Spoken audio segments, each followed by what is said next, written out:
Hey everybody, this is Ben here. Welcome to the bite-size version of this week's episode where I do every bite-size version in one take, fewer than 4 minutes. And it's just a quick review to whet your appetite. Some people just want me to, just get to the point, dude. Just tell me if you like it or not. And then the full review is in the card in your upper right. So make sure you check out the full review if you would like it. Usually in the full review, I'll go into things like, the etymology of the name. I'll go into a lot more, detail with the notes. This one here in the bite size, I just get down to brass tacks. So this little guy here is the greatest come from behind victory that I've ever had on that Cologne guy. I was lukewarm on it when I first got it out of the package. I thought it was going to be too generic, and freshies by nature, the market is fierce. And so if you don't have something that stands out, you're just not going to make it. I thought it was going to be one of those stocking stuffers for middle schoolers, and it just wasn't going to, cut it. I like freshies, by the way. A lot of fragrance reviewers don't like them. I love them. And this one actually went from a teetering on disaster of like a 2 out of 5, kind of like, meh, nah, not so much, all the way to 4 out of 5 sprays for Missoni Wave. It's 2020 Citrus Aromatic by Christophe Renaud, Raynaud.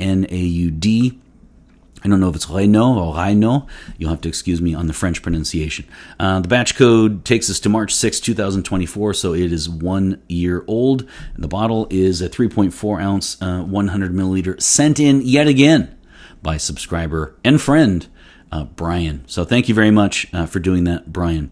This one is a stroke of genius for me because he's got the C notes, the mandarin, and the one more, orange citrus. Sorry. So you've got the C notes, the citrus, and the mandarin. Then you've got lavender coming in the mid. You also have sage and rosemary, but I wasn't able to pick those up. And then in the base, you have what I think is a stroke of genius is you mix the citrus and the aquatic notes with Haitian vetiver and oak moss, and I just really, really appreciate that combination. I gave the breakdown as such. This is 33% Dunhill Desire Blue, 33% Versace Pour Homme, 33% Chanel Allure Homme Sport Eau Extrême, which has the longest name, I think, that I've ever said. And then the astute viewer will say a 1/3 split leaves me with 1% left, and someone to say a whopping 1% is just a wink and a nod to Bulgari Blue, which I love. One of my favorite freshies of all time, and I was sad that it got discontinued. This will replace that in my collection. I'm not saying it's a clone, of course. I'm saying it's 1%. It just has a little nod to Bulgari Blue. And so that's the breakdown. For me personally, this one is it's par for course when it comes to longevity, projection, and sillage. It's a freshie. It's an EDT. You're going to get 6 hours. You're probably going to need to respray if you need to.